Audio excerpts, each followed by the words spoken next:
quiero en esta parte del programa saludar a Daniel Bernagui. Él es doctor en Ciencias Políticas, profesor titular de la Universidad Simón Bolívar en Caracas. Daniel, bienvenido a la tarde, gracias por acompañarnos. Yo voy a empezar con estas declaraciones de Nicolás Maduro, es decir, no caigamos en provocaciones, le decía a la gente que le rodeaba. Pero ¿provocaciones de quién si los agredidos han sido los candidatos de la oposición y los opositores, como el gobernador Capriles, que está también recorriendo el país para incentivar el voto? Buenas tardes, Daniel, bienvenido.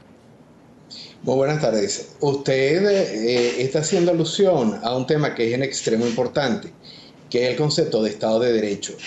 El primer magistrado de un Estado de Derecho es aquella persona que encabeza, enarbola y representa la ética de lo que significa el Estado de Derecho, es decir, que el verdadero emperador del Estado es el derecho que tienen todos los ciudadanos a acobijarse bajo un mismo paraguas que no hace ningún tipo de distingo entre ideología, género, riqueza, pobreza, color de piel, etc.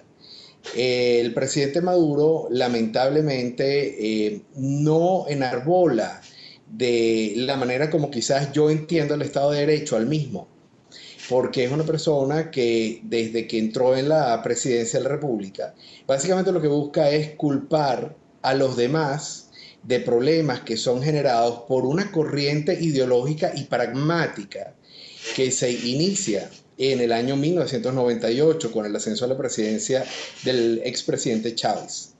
Entonces, ese comentario que expresa el presidente de la República Bolivariana de Venezuela, Nicolás Maduro, de no caer en provocación, eso se conoce en política como cinismo político, porque es buscar expresar un tema sobre una falla propia traspasándosela al otro. Es entonces la ruptura de la confianza en las instituciones del Estado ya de una manera absoluta y completa y, por cierto, debo decir, muy lamentable. Ahora, Daniel, la violencia dentro de la política venezolana es algo que no llegó ayer. Es decir, la violencia ha estado presente a lo largo de todos estos años de revolución. Quizás se intensifica cuando viene o se acerca algún periodo electoral. Quizás en esta ocasión particular, cuando vemos lo que están diciendo las encuestas, entendemos un poco que la misión terror, así la estrategia del terror, la calificaba Alfredo Keller ayer, que tenía la oportunidad de conversar con él, se intensifica porque lo que se busca es que la gente que no va a votar por los candidatos del gobierno, efectivamente no salga a votar por miedo. Pero, digamos, el uso de la violencia como herramienta política es algo que no es nuevo en Venezuela. No, definitivamente, bueno, quizás es un espacio corto para hacer un recuento histórico, pero ya a finales de la década de los años 80, se ve en Venezuela un conjunto de manifestaciones que fueron de carácter violento y desestabilizador. Luego, con el golpe de Estado que encabezó el que luego fuese presidente de Venezuela, Hugo Chávez, fue justamente eso, un militar de izquierda que pretende tener acceso al poder, que es un poder constituido y que estaba absolutamente regulado por una constitución vigente. Él quería de manera violenta tumbar ese poder constituido y hacerse del mismo. Ese golpe de Estado, como todos lo sabemos, fracasó y de ahí viene la famosa frase "por ahora". Pero esa frase está dicha por un militar que se frustró en su intento de dar un golpe de Estado y que luego algunas personas pensaron o consideraron que su experiencia en la cárcel y un conjunto de experiencias personales que él tuvo durante los años 90 eran experiencias de naturaleza de construcción de un estadista, cuando en realidad, por supuesto, terminó siendo una persona muy carismática y muy conocida en todo el planeta, pero el concepto de Estado de Derecho ahí habría que verlo con pinza. Cuando él llega al poder, él llega, a mi entender, enmascarado en una imagen de institucionalidad, de paz, de reivindicación social, y ciertamente hubo mucho de reivindicación social en los primeros años de su gobierno. Pero posteriormente, y sobre todo luego del paro, eso tuvo un cambio importante en su personalidad y en la forma que él entendió de hacer política, cuando luego se constituyen los círculos bolivarianos, que eran círculos bastante violentos, como todo el mundo sabe, y comienza a entrar en Venezuela el concepto de la milicia, el paramilitarismo propio, etcétera, donde lo que se buscaba era enviar un mensaje a la sociedad civil. Quien manda es quien tiene las armas. Esa frase inolvidable de que la revolución es pacífica pero armada, todos entendemos esa frase con un concepto que es el oxímoron, es una contradicción en sí misma. O sea, ninguna cosa que sea pacífica puede a la vez ser armada. Entonces, cuando él fallece, tenemos que recordar que hubo una inmensa cantidad de protestas previas al fallecimiento. Luego, con su muerte y el ascenso al poder de Nicolás Maduro, hubo un cortísimo periodo de un poco de tranquilidad, sí, pero un conjunto de muy desacertadas decisiones económicas generaron una profunda insatisfacción en la población venezolana. Esa insatisfacción el gobierno la entendió muy claramente y entendió que sin amenazas por la vía electoral, la probabilidad de salida del sistema gubernamental es muy alta. En ese estadio estamos en este momento. Claro. Vamos a las primeras elecciones con una gran diferencia en las encuestas. Claro, justo Estados Unidos, ante el asesinato de este dirigente, ha dicho que las campañas de miedo no tienen cabida en una democracia. Y evidentemente es así, es decir, porque hay que acorralar, atemorizar, asustar, acosar a quien no sea afecto al gobierno. Claro, Estados Unidos dice no tienen cabida en una democracia, pero ya hemos conversado en oportunidades anteriores, es que en Venezuela no hay una democracia.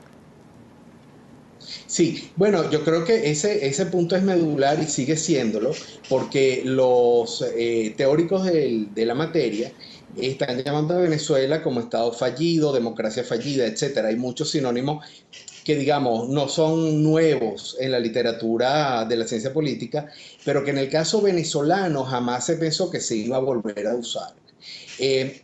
Obviamente, una cosa son los mecanismos de la democracia, como por ejemplo lo son las elecciones, como lo es la separación de poderes en una constitución, y otra cosa es en la praxis, la vida institucional del país. En este momento en Venezuela no hay una vía institucional independiente. Si no hay una vía institucional independiente, aunque haya mecanismos democráticos, el concepto de democracia simplemente no cabe. Así que ningún científico, ningún académico serio puede pensar que porque en la Constitución haya una clásica independencia de poderes, cuando no existe en la realidad, se puede hablar de democracia. Esto es cualquier cosa menos una democracia, es realmente, en mi opinión, un Estado fallido. Henry Ramos Alup, secretario general nacional del Partido Acción Democrática, partido al que pertenecía la persona que fue asesinada el día de ayer, se pronunció también en la rueda de prensa en el día de hoy. Ramos aseguró, y esto tiene que ver con una frase pronunciada hace poco por Nicolás Maduro, que la única misión del gobierno es la que llamó misión como sea. Quiero compartir con nuestra teleaudiencia y con Daniel esta intervención de Ramos Alup. Yo creo que la única misión del gobierno que ha tenido éxito es la misión como sea. La misión como sea. Expresión como esa pronunciada nada más y nada menos que como jefe del Estado. Y yo no digo que su dedo irresponsable esté señalando directamente a víctimas, que a lo mejor sí. Pero el hecho de que un jefe del Estado diga que hay que ganar las elecciones como sea, abre la espita para que colectivos, activistas irresponsables, pandillas armadas y gente que teme perder las próximas elecciones porque sabe que tendrán que encarar la justicia, encuentra licencia para este tipo de fechoría. Esto no es un hecho casual. Por cierto, que no nos extrañe que este gobierno tan presto a descubrir fallas ajenas y esconder las injusticias propias, de repente trate, en este caso, de meter en un mismo saco a víctimas y a victimarios, embarrándolos con el mismo lodo. Como sea, batalla, guerra, cuerpo a cuerpo, es decir, todos son términos que incitan a cualquier cosa menos a la paz o a cualquier cosa menos a la tolerancia. Justamente estaba pensando en que el presidente Chávez, que fue realmente quien inició toda esta forma de discurso violento a través de la acción política concreta, jamás osó decir ese tipo, esa magnitud de frases como, por ejemplo, la misión como sea. Eso yo francamente no recuerdo, a pesar del tema de los círculos bolivarianos y de la defensa del amor y de la paz, que muchísimas veces dijo el presidente Chávez, cerca de actos electorales él nunca hizo ese tipo de frases, porque él entendía que desde el punto de vista de la política internacional, lo peor que le podía pasar a la imagen o al prestigio de un presidente de un país es enarbolar la violencia autoritaria y antiinstitucional para decirle a su población y al resto del mundo de que yo voy a preservar el poder sea como sea. Eso no solo es antidemocrático, eso es antisocial. Entonces, claro, evidentemente este tipo de discurso cala en el resto del mundo como una manifestación que además es poco comprensible de un presidente que, siendo sí, usa un conjunto de términos militares tratando de emular a Chávez, pero sin emular el tipo de discurso en el cual se daba. Entonces, claro, si bien hay un factor muy importante de miedo en la población, también hay un factor de muchísima rabia con la cual una parte importante de la población va a ir a votar, porque el pueblo venezolano en su inmensa mayoría no es un pueblo violento, muy al contrario, es un pueblo bastante pacífico y no tolera este tipo de amenazas. Ciertamente los círculos bolivarianos y la milicia desde muchos puntos de vista hicieron mucho daño, pero eran actos que había que hilar, no tan fino, pero había que hilar para relacionarlos con la primera magistratura. Pero en este caso es al revés. El vocero de la violencia es el presidente. Eso es una situación absolutamente inédita en los últimos al menos 100 años de vida democrática o institucional que ha pretendido tener el país desde el inicio del siglo XX hasta la fecha. Hay un elemento que no quiero dejar por fuera y que resulta un elemento irritante para la población en general y para la oposición, y del cual creo que como representante no hay más que revisar lo que son los comentarios en redes sociales. Se señala al presidente de la Asamblea Nacional, Diosdado Cabello. Ayer, por ejemplo, se pronunciaba sobre el asesinato de Díaz. Según Diosdado Cabello, pues se trata de un montaje de la oposición de cara a estas elecciones. Y él habla siempre en un tono muy particular. Por ejemplo, escuchemos lo que decía ayer. Cada acto que cometen contra nuestro pueblo, el pueblo lo que hace es subírsele la moral para el combate, subírsele la moral para seguir luchando, subírsele la moral. Nos insultan, ahora la moda es grupos armados del chavismo atacaron a Juancito, a Luisita, a María. Coberos es lo que son. Eso no lo sabemos ya. O sea, esa no la sabemos ya. Grupos armados del chavismo atacaron a no sé qué. Eso es el expediente que ellos quieren montar ante el mundo, de mentiras. Aquí va a salir el 6 de diciembre, grupos armados de amor por esta patria, grupos armados de tolerancia, pero vamos a salir a ganar. Tengan la certeza, señores de la amargura, que así será. Esto es un tono que con frecuencia usa el presidente de la Asamblea Nacional, Diosdado Cabello. Esto era a minutos de que se conocía la información que empezaba a circular de que se había asesinado al señor Díaz. No se tenía ni siquiera claridad en la información y ya Diosdado Cabello hablaba de un montaje por parte de la oposición. Y cuando refiere que el día de las elecciones va a salir pues un pueblo cargado de amor, cuando hemos visto fotografías que están cargados pero de armas, ojo, no nos referimos a todo el pueblo chavista, pero hay pruebas allí. Es decir, fotos que ellos ignoran, que jamás Diosdado Cabello, jamás sacan su programa. No existe. Es decir, estas fotografías ni estas denuncias. Y esto, mucha gente lo califica de cinismo, que al igual que la violencia, la violencia como arma política, el cinismo, ¿es también un arma en la política? Bueno, hay que hacer varias distinciones aquí. En primer lugar, esto yo lo llamo la paradoja máxima del cinismo.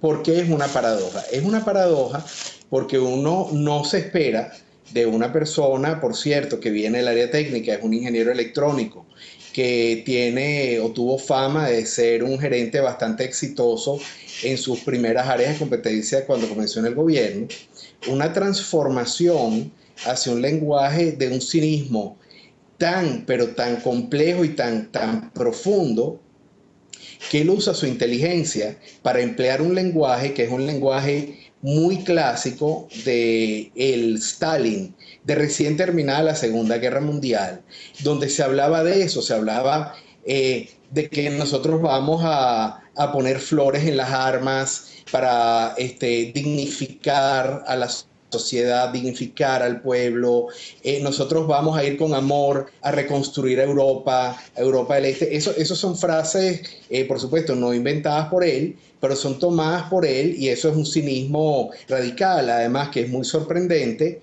el peso, la importancia, la relevancia que le da a la oposición, que es una oposición que no tiene el control de absolutamente ningún poder. No hay prácticamente ya empresas privadas, sino una muy pequeña proporción. Hay una crisis económica terrible y entonces él es básicamente quien le atribuye a la oposición el uso de las armas, que son unas armas a las cuales yo no sé cómo, pero él mismo ha dicho que la oposición está totalmente barrida. Entonces me cuesta mucho entender cómo una oposición completamente barrida maneja armas de guerra en distintas manifestaciones. O sea, eso es una paradoja cínica, pues, muy importante y que uno no debe dejar pasar, sobre todo porque él encabeza, otra vez vamos con el tema de las instituciones, él encabeza lo que a mi entender, desde el punto de vista democrático, es la institución más importante de la democracia, que es donde se elaboran las leyes. Él es la cabeza del poder legislativo, que es el que va a elecciones en una semana y media. Entonces, ¿dónde está esa elección de amor que se supone que aprendió de su maestro el presidente Chávez, cuando habla de armas y de ir a preservar la revolución armados de amor? Bueno, esas son frases que entristecen mucho, hablan del deterioro de quienes manejan el Estado, pero el deterioro de naturaleza ética, porque realmente eso es algo que jamás ningún gobernante, independientemente en cuál poder esté, Claro. podría usar siquiera como idea o como chiste o como nada. Es muy serio y es muy lamentable. Quiero darle las gracias a Daniel Bernagui, doctor en Ciencias Políticas. Gracias, Daniel, por estar con nosotros estos minutos. Con mucho gusto. Un saludo a sus teleaudientes.